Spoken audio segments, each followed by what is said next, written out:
भगवान गोविंद वृंदावन धाम में हैं, अपने अग्रज माने बलराम जी महाराज और सखाओं के साथ अभी वो गाय चराते हैं, गायों की सेवा में हैं और अपने ग्रामवासियों और अपने प्रजाजनों की देखभाल में हैं।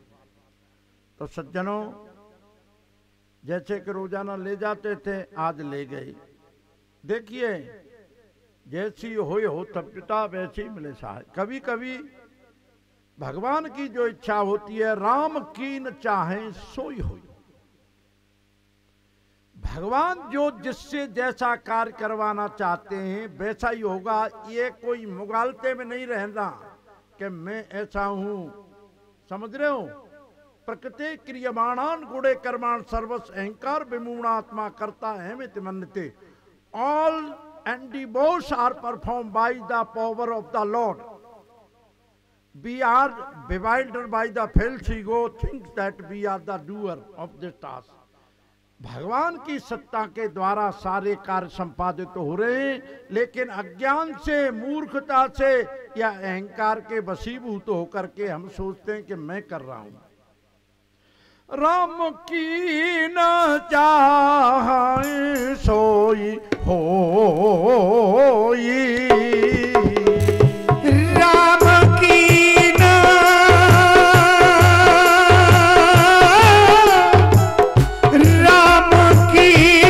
चाहे सोई होई, करे अन्यथा अस नहीं कोई, अन्यथा अस नहीं कोई। आज वैसा ही हो गया।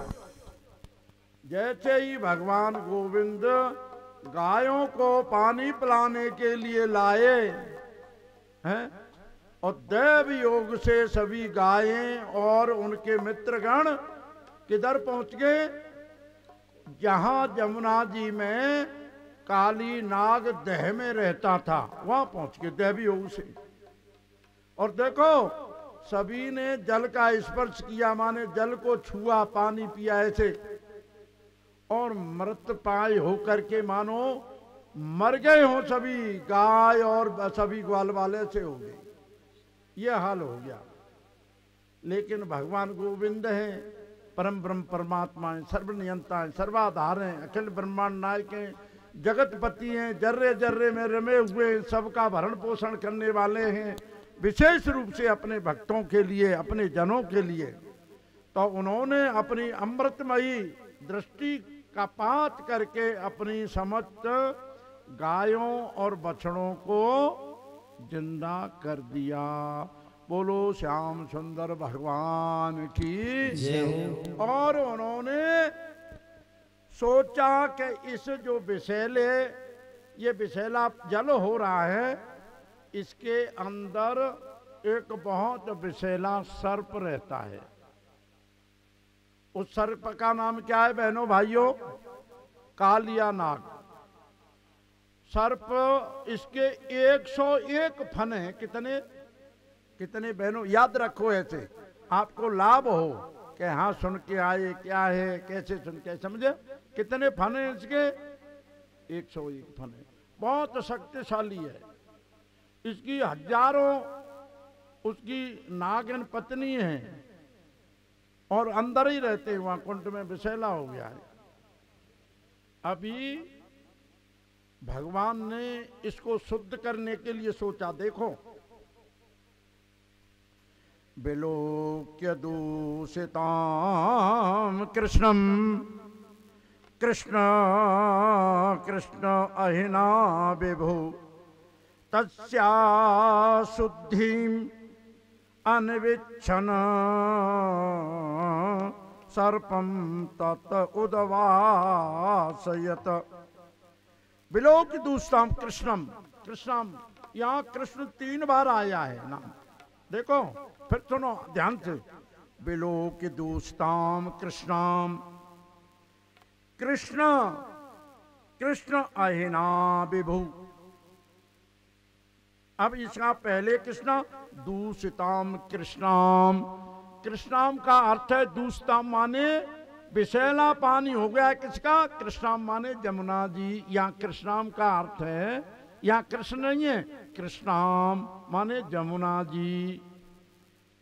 पानी श्यामला सा लगता है ना, और दूसरा जो भगवान कृष्ण के साथ जुड़ जाता है वो कृष्ण ही हो जाता है। ये जमुना माता जी भगवान कृष्ण की पत्नी है, आप सुनेंगे आगे। कौन है जमुना मैया, भगवान कृष्ण की। तो कृष्ण, इस कृष्ण का अर्थ है भगवान कृष्ण ने देखा। कृष्ण है ना, कृष्ण माने काला नाग इसमें रहता है, समझो आया। तस्या विशुद्धि अनविच्छ, उन्होंने उस कुंड की, जमुना जी का जो स्थान था जिसमें कालिया रहता था, उस कुंड को जमुना जी की काली देह को शुद्ध करने की इच्छा अपने हृदय में निश्चय किया। सर्पम तत् उद्वासयत, माने उस सर्प को यहाँ से निकालने की इच्छा उनके हृदय में। अब देखिए, किसी भी कार्य को करने के लिए कोई बहाना तो बनाया जाता है कि नहीं। हाँ, ये समझदारी है, बिना बहाने के कुछ नहीं होता। तो अब कैसे करे, तो भगवान कृष्ण ने अपने सखाओं से कहा, चलो जो गेंद का खेल होता है, गेंद का आपने खेला होगा बचपन में, बच्चे खेलते हैं, अभी क्रिकेट खेलते हैं, गेंद से बच्चे कुछ न कुछ खेलते रहते हैं। क्यों खेलते हैं, इससे शक्तिशाली बनते हैं, खेल से, दौड़ने से, भागने से, खेलने से ऊर्जा आती है, शक्तिशाली बनते हैं। तो गेंद का खेल उन्होंने खेला। तो यहाँ एक छोटी सुंदर छोटा सा भजन है। अरे काली देह पे खेलन मेरो बारो सो कन्हैया, काली देह पे खेलन आयो री मेरो बारो सो कन्हैया, मेरो बारो सो कन्हैया, अरर छोटो सो कन्हैया। काली देह पे खेलन आयो री मेरो बारो सो कन्हैया, ओ काली देह पे खेलन आयो री मेरो बारो सो कन्हैया, और मेरो बारो सो कन्हैया, मेरा छोटो सो कन्हैया, मेरो बारो सो कन्हैया, मेरा छोटो सो कन्हैया। ओ काली देह पे खेलन आयो री मेरो बारो सो कन्हैया, काली देह पे खेलन आयो री मेरो बारो सो कन्हैया। काहे की पट गेंद बनाई, काहे की पट गेंद बनाई, काहे की पट गेंद बनाई, अरर काहे को पल्ला लायो री मेरो बारो सो कन्हैया।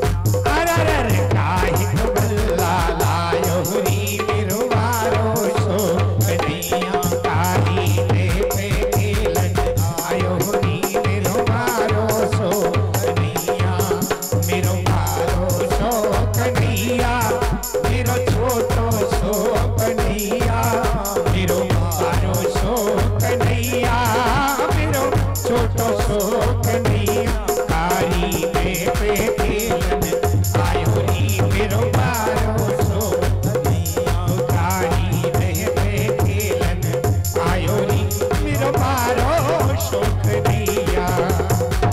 रेशम की पट गेंद बनाई, रेशम की पट गेंद बनाई, रेशम की पट गेंद बनाई, अरर चंदन बल्ला लायो री मेरो बारो सो कन्हैया।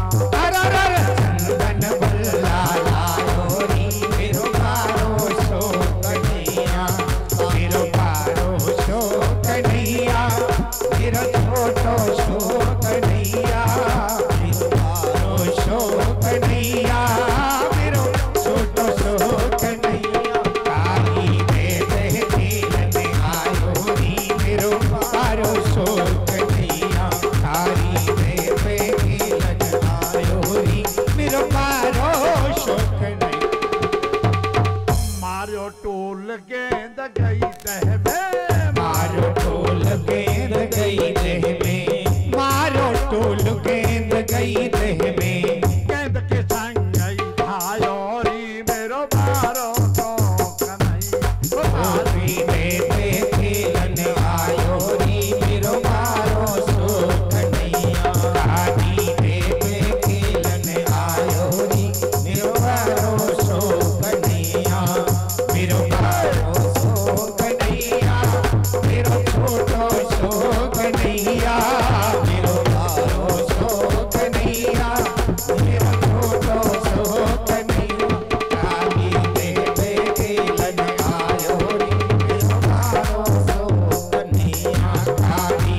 हाथी पानी को तहते ऐसे ही मथ देता है, ऐसे ही कुंड के पानी को मथने लगे।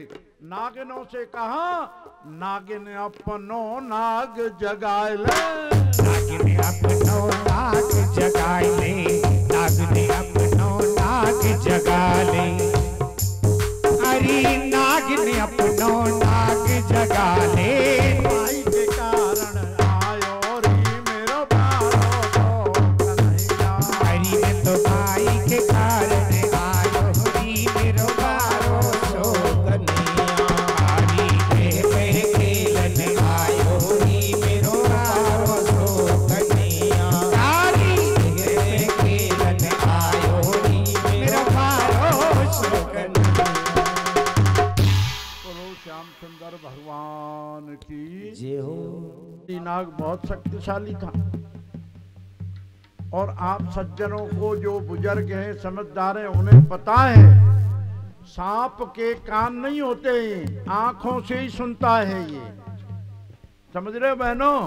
कैसे सुनता है? आंखों से ही देखता है और आंखों से ही सुनता है। कालिया नाग ने देखा कि मेरे घर आकर मेरे निवास स्थान पर आज मुझे कोई चुनौती दे रहा है। और क्रोधी होता है सर्प, गुस्सा वाला होता है सर्प, है बात सही है बहनों? एकदम गुस्सा में आके कन्हैया जी से लिपट गया। बोलो श्याम सुंदर भगवान की।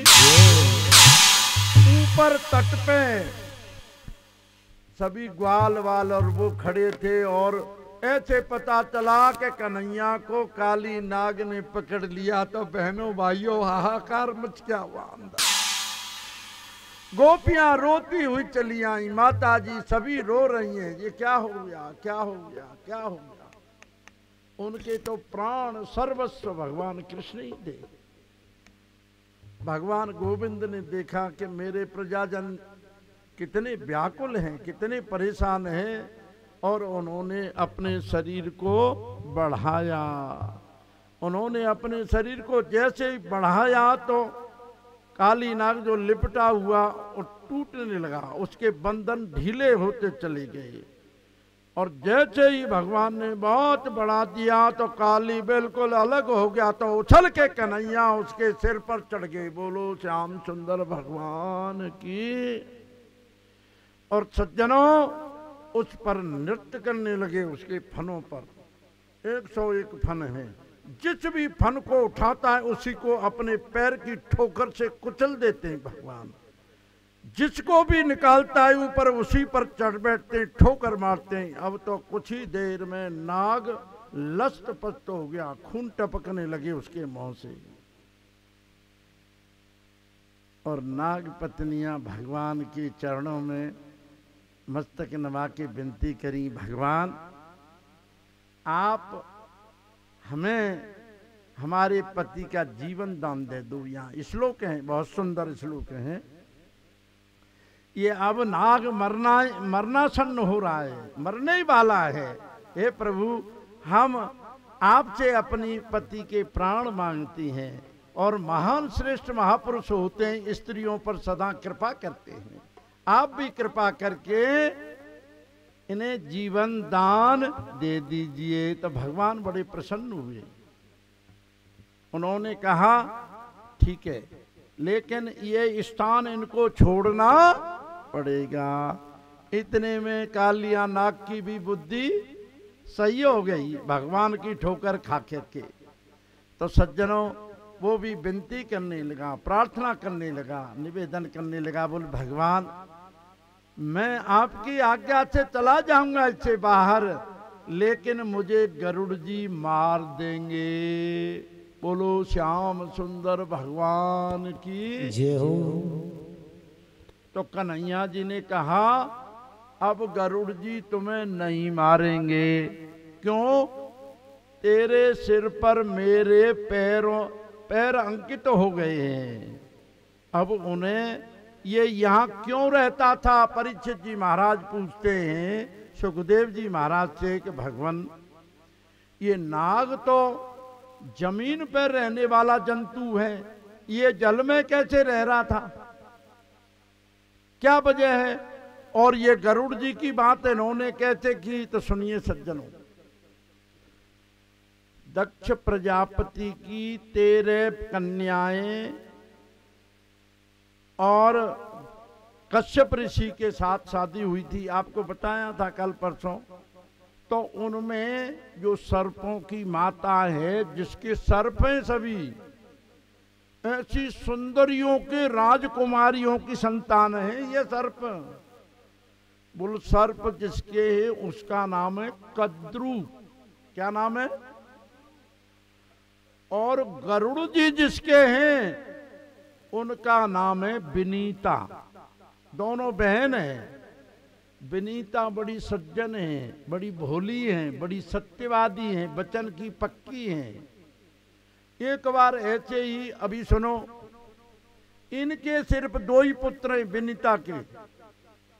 गरुड़ जी भगवान की विभूति हैं, साक्षात परमात्मा ही हैं। और एक छोटे का नाम है अरुण। क्या नाम? थोड़ा ऐसे बोला करो, अरुण। वो क्या करते हैं? गरुड़ जी का तो नाम बहुत सुना होगा आपने। भगवान विष्णु भगवान उन पे चढ़ के चलते हैं। इतने शक्तिशाली हैं कि जिसका कोई नाप तौल है नहीं। इतना वेग है कि पवन भी उनके कहीं भी किसी भी अंश में नहीं है। इतना वेग है उनमें चलने का, गरुड़ जी में। तो क्या हुआ, कद्रू ने कहा, इनका अरुण क्या करते हैं? सूर्य भगवान के रथ को हाँकते हैं। और सूर्य भगवान के पुत्र हैं संपाति और जटायु। गरुड़ जी के भतीजे हैं ये। समझ में आ गया? गरुड़ जी के भतीजे कौन है? जटायु महाराज और संपाति, जो ज्ञानी है। ये दादा तो हमारे, आप कहां देखते हो दादा? इधर देखो, आप समझदार हो। हमारी दृष्टि हाँकते हैं। क्या करते हैं? रथ। इनके पुत्र कौन है? इनके पुत्र हैं संपाति जी और गरुड़ जी। ये क्या नाम है? जटायु जी। संपाति कौन है? नाम सुनाए का नहीं? कुछ काम उनका सुनाए हैं। जब वानर सीता मैया की खोज में गए थे तब संपाति जी ने ही पता बताया था। बहुत लंबी राम कथा में है ये। कभी भगवान की कृपा हुई, राम कथा हुई तो वहां पर के अभी मैं देख रहा हूं, मैं देखूं तो नाई गीदई दृष्ट पार बूढ़ भय उन्नत कर तो कछु सहाय तुम्हार। मैं देख रहा हूं कि सीता जी वहां रावण के उपवन में बैठी हुई हैं, क्योंकि गिरध की दृष्टि बहुत दूर तक देखती है। बात सही है। और मैं बुढ़ा हो गया, नहीं तो तुम्हारी सहायता करता। वो है संपाति जी। बहुत गरुड़ इनसे जटायु जी से भी बहुत ज्यादा शक्तिशाली। और जटायु जी तो आपने पता है सीता जी के लिए लड़ते हुए रावण ने उन्हें काट दिया था। रामलीला तो आपके गांव में होती है कि नहीं? कभी देखा होगा, जटायु जी लड़े होंगे, वो हैं। तो आप समझ गए। तो इसने कद्रू ने, जो सर्पों की माता है, उन्होंने उससे ऐसे ही शर्त रख दी। देखो किससे? विनीता से, गरुड़ जी की माता से। अच्छा, जो अरुण है उसके पैर कमजोर है। वजह क्या है? ये अंडा में से निकले थे। माता जी के, विनीता के एक ही लड़का था। वो कहती है दूसरा भी हो जाए जल्दी। तो उन्होंने कच्चा अंडा ही फोड़ दिया था, थोड़ा कच्चा रह गया उसका पैर। समझ में आया? तो उन्होंने कहा कि जो सूर्य के घोड़ों का रंग है, कानों का, पूंछ का, वो कैसा है? काला है। और सूर्य भगवान के घोड़े बिल्कुल सभी तरह से, कान, पूंछ, सब कुछ उनका सफेद है। समझ में आया बहनों? और माता विनीता ने कहा कि सफेद हैं। समझ में आया? सफेद हैं। उनका तो पुत्र कहां हाँकते थे, तो सफेद हैं। नहीं, सफेद नहीं, कान और पूंछ काले हैं। तो फिर शर्त क्या है? अगर उसके कान और पूंछ काले हुए तो तुम मेरी दासी बन जाना। देखो बहन को षड्यंत्रकारी पहले से ही है, और सफेद होंगे तो मैं बन जाऊंगी तुम्हारी दासी। समझ आया बहनों? तो अभी वो भी जानती थी कि सफेद हैं। देखो कमाल, षड्यंत्र इसको कहते हैं। कौन? कद्रू भी जानती कि सफेद ही हैं। उसने अपने सांपों से, बच्चों से कहा, बेटा बेटाओ मुझे बचाना है तो तुम सूर्य भगवान के घोड़ों के कानों से और पूंछों से लिपट जाओ। सांप जा करके भगवान सूर्य के घोड़ों के कान और पूंछ से काले, और आकाश में जाके देखो काले हैं क्या नहीं। अब काले तो मानना पड़ेगा, माताजी तो बड़ी सत्यवादी दासी हो गई। तो जब ये तंगड़े हुए, जवान हुए गरुड़ जी, तब इन्हें पूरा पता चला कि माताजी तो वहां सेवा करती है, क्या मामला है। तो ये अमृत लाए स्वर्ग से, और तब इसका शोक का निवारण किया, और सांपों के शत्रु हो गए। ये सांप ही खाते हैं गरुड़, हैं? आप जो उनको पता होगा उन्हें पता है। अभी सांपों में खलबली मच गई, तो फिर अंत में समझौता हुआ कि 1-2 सांप आपकी सेवा में रोजाना आया करे, उन्हें खा लिया करो, ज्यादा को मत खाओ। तो ये काली नाग था, इसके 101 फंते अपने मन में बहुत शक्तिशाली बनता था। समझ आया? ये उनके भेजे हुए सांपों को ही खुद खा जाता था 2-4 बार, तो उनके पास पहुंचा ही नहीं। पता चला कालिया, तो कालिया नाग पर टूट पड़े जी, और उसको बिल्कुल मरने जैसा कर दिया। पर भाग के ये काली देह में आ गया। यहाँ क्यों आ गया? यहाँ इसलिए आ गया कि सोबरी मुनि थे, बड़े तपस्वी। वो जमुना जी में रह करके जल में तपस्या करते थे। एक बार गरुड़ जी ने मछलियों के स्वामी मत्स्य को और शिकार बना लिया था। भोजन कल जबरदस्ती सोबरी मुनि ने मना किया, सभी ने मना किया, मछलियों ने भी विनती की, लेकिन भूखे थे गरुड़ जी। और उस मत्स्य को, समझ रहे हो, मछलियों के स्वामी को जबरदस्ती खा लिया। तो सोबरी मुनि ने उन्हें श्राप दिया था कि अगर आप भविष्य में इस क्षेत्र में जमुना जी में यहाँ आएंगे तो आप नष्ट हो जाएंगे, श्राप था। तो इस कुंड में यहाँ पर जो पकड़ा था ये मत्स्य, यहाँ आ गया कालिया नाग, उसे पता था इस बात का, यहाँ छुपा है गरुड़ जी के डर से। तो ये बात आपने समझ गई। बाहर गरुड़ जी तो बोल अब नहीं मारेंगे, क्योंकि मेरे पद चिन्ह तेरे सिर पर अंकित हो गए हैं। बोलो श्याम सुंदर भगवान की जय हो। तो सज्जनों, इस तरह कालिया नाग को वहां से निकाला, और कालिया नाग रमणीक द्वीप को चला गया, दूसरी जगह पहुंच गया। बोलो श्याम सुंदर भगवान की जय। कई लीलाओं को छोड़ करके, बात समझ रहे हो? हम चलेंगे, क्यों कथा बहुत ज्यादा और बहुत सुंदर सुंदर कथा हैं। तो सज्जनों, भगवान गोविंद अपने सखाओं के साथ, भाई बलराम जी के साथ वन में गायें चरा रहे हैं। यहाँ कुछ श्लोकों में भगवान वहां बंसी बजाते हैं। कहाँ पे? गाय चराते हुए किसी कदम पर चढ़ के किसी बंसी बजाते हैं। तो यहाँ गोपियों को इतना आनंद होता है, इतना, तो उस वेणु गीत की थोड़ा सा यहाँ पर 3-4 श्लोकों में प्रभाव देखो आप। ओम श्याम सुंदर भगवान की जय। तत व्रज स्त्रिया आसुत्य वेणुगीतम स्मर उदयम काश्चित परोक्षम कृष्णस्य स्वसखीभ्यः अन्वबाणयन्।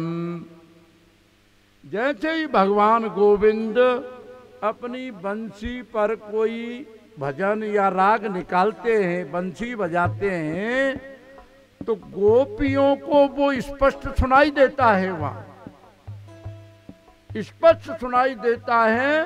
उसे सुनकर गोपियां काम पीड़ित हो जाती हैं, उनकी तरफ खिंच जाती हैं प्रेम भाव से, और इसी को लेकर के वो आपस में विचार करती हैं, उनके गुणों को लेकर, उनके रूप को लेकर, उनके ऐश्वर्य को लेकर, उनके प्रभाव को लेकर के। यहां पर एक सखी जैसे दूसरी को कह रही हो, दूसरी तीसरी को समझ जाना, अरे सखियों, जिस समय भगवान गोविंद बलराम जी के साथ और गाय चराने जाते हैं या गाय चराकर आते हैं, उस दृश्य को यहाँ वर्णन किया है वृंदावन की पावन भूमि पर। बरहा पीड़म नटवर बपू कर्णयो कर्णिकारम बिभ्रत वास कनक कपिशम बैजंतीं च मालां रंधान वेणो अधुर सुदया आपूरयन् गोप वृंदै वृंदारण्यम अरण्यम स्वपद रमणम प्रविशत गीत कीर्ति। बरहा पीड़म भगवान के रूप के वर्णन कर रही हैं कि सखियों, उनके सिर पर बरह माने मोर का पंख है, अपीड़म मुकुट के रूप में। मुकुट के रूप में क्या है उनके सिर पे बहनों? मोर की पंख है। नटवर बपू, श्रेष्ठ नट, आपने देखा होगा कितने ऊंचे बांसों पर पहले खेलने आते थे, वहां लगा के पीड़ा, और वहां कला का था नट, तो उनका कितना कसा हुआ शरीर रहता, छरेरा रहता है, सुंदर। ऐसे ही श्रेष्ठ कांडियो कर्णिकारम, अपने कानों में कमल या कन्नेर के फूल लगाए हुए हैं। बिभ्रत बांस कनक कपिशम, और जो पीतांबर का रंग है सोने की तरह, बिभ्रत माने पहने हुए वस्त्र के रूप में सोने जैसे पीतांबर को धारण किए हुए हैं। बैजंती च मालाम, और 5 तरह के फूलों से बनी हुई बैजंती माला होती है, उसको धारण किए हुए हैं। रंध्रान वेणु अदर सुदया आपूर्यन, और अपने होठों के अमृत से बंसी के छिद्रों को भरते हुए हैं, भर रहे हैं। गोप वृंदई, ग्वाल बाल उनके यश को गाते हुए उनके पीछे पीछे जय हो कन्हैया जी की, जय हो बलराम जी की, जय हो, ऐसे करते आ रही हैं। और क्या है? वृंदा अरण्यम, इसका मिलकर बन गया वृंदावन। वृंदावन कहते हैं तुलसी, वृंदा अरण्यम, अरण्य कहते हैं वन को, ये तुलसियों का वन था, इसका नाम समझ लो, उसका वृंदावन हो गया। समझ में आया? वृंदा माने तुलसी।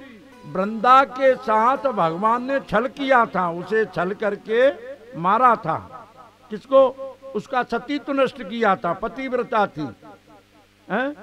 पतिव्रता का क्या अभिप्राय होता है? बात आ गई ऐसे, हमने सोच के नहीं आई कि हमें कहना।